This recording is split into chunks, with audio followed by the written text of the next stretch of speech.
जय श्री कृष्ण, राम राम भाइयों। आज मैंने भगवद गीता के अध्याय 18वां का अध्ययन किया, जिसमें श्री कृष्ण भगवान कहते हैं कि जो व्यक्ति ब्रह्मभूत से युक्त है, उसके सारे लक्षण बताएँगे। जो व्यक्ति ब्रह्मभूत है, उस व्यक्ति के अंदर ये सारे लक्षण पाए जाते हैं।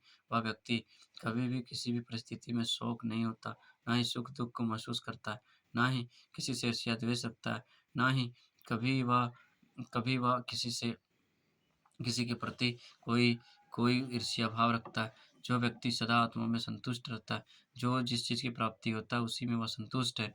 जो हर कर्म को श्री कृष्ण भगवान के आज्ञा समझ कर के करता है, जो अपने कर्तव्य से निष्ठ है, जो अपने कर्म को करता हुआ सारे कर्म के फल को त्याग करके कर्म करता है ना? जो नित्य-निरंतर श्री कृष्ण भगवान का स्मरण करता है, वही व्यक्ति ब्रह्मभूत है और वही व्यक्ति को अंतिम में सफलता प्राप्ति होती है ना? सभी वर्गों के कर्म को बाँटा गया है। क्षत्रिय का धर्म है, वह अधिक से अधिक, है ना, वेदों का अध्ययन करे और ज्ञान से परिपूर्ण होकर के और शुद्ध सत्व को स्थित होकर के सत्य ज्ञान का प्रकाशित करें। क्षत्रिय का युद्ध है, परम युद्ध क्षत्रिय का परम परम कर्तव्य है कि वह किसी भी परिस्थिति में किसी भी परिस्थिति में पराक्रमी हो।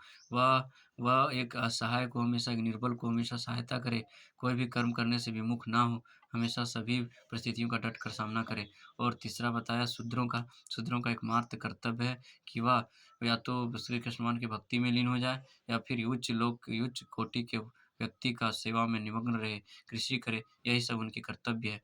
परंतु जो व्यक्ति भगवान की भक्ति में निष्ठ है, जो अपने आत्मा में संतुष्ट है ना? वह व्यक्ति सर्वश्रेष्ठ है, उसे कभी भी कोई कर्म बंधन नहीं होता, वह सदा अपने जीवन में मुक्त है और जो व्यक्ति नित्य निरंतर श्री कृष्ण भगवान को हृदय में स्मरण करता है, वह व्यक्ति अवश्य मुक्ति प्राप्त करता है। पहल बहुत सारे दुःख झेलना पड़ता है कृष्ण भगवान की भक्ति के पथ में, परंतु अंतिम में उसे भगवान की भक्ति के द्वारा, भगवान की भक्ति के प्रताप के द्वारा श्री कृष्ण भगवान की प्राप्ति अवश्य निश्चित होती है और उसे सफलता अवश्य होता है।